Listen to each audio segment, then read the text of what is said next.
സഞ്ജീവനി ഹോസ്പിറ്റലിൽ ECHS എംപാനൽമെന്റ് സംവിധാനം ഒരുങ്ങി. ബ്രിഗേഡിയർ TC എബ്രഹാം ഉദ്ഘാടനം ചെയ്തു. സഞ്ജീവനി ഹോസ്പിറ്റലിൽ ECHS എംപാനൽമെന്റ് സംവിധാനം ഒരുങ്ങി. ബ്രിഗേഡിയർ TC എബ്രഹാം ഉദ്ഘാടനം നിർവഹിച്ചു.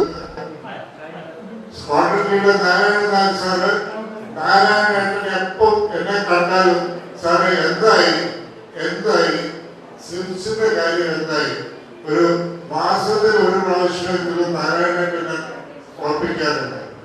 ഞാൻ അന്ന് പറയുമായിരുന്നു, ഹോസ്പിറ്റലിന്റെ സൈഡിൽ നിന്ന് അവരാണ് എല്ലാ കാര്യങ്ങളും ചെയ്തു തീർക്കേണ്ടത്, നമ്മൾ അതിനായിട്ട് സപ്പോർട്ട് ചെയ്യാൻ അത്രേ ഉള്ളൂ. എന്നിരുന്നാലും എല്ലാ കടമ്പകളും കഴിഞ്ഞ് ഇന്ന് ഇത് എംപാനലിലായിരിക്കുന്നു. നമ്മുടെ എക്സ്-സർവീസ്മെന് ECHS പോളിക്ലിനിക്കിൽ നിന്ന് നേരെ നടന്ന് ഇങ്ങോട്ട് വരാൻ പറ്റിയ ഒരു എംപാനൽ ഹോസ്പിറ്റലായി.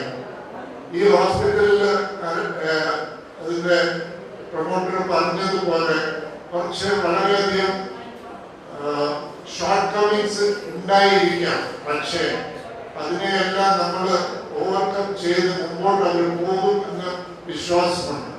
നാരായണൻ കുളങ്ങര അധ്യക്ഷത വഹിച്ചു. Brigadier KN Prabhakaran Nair, Narayanan Nair, colonel Damodaran Nair, colonel Kamalakshan, doctor MR Nambiar, doctor Cyriac എന്നിവർ സംസാരിച്ചു. News bureau, Kanhangad.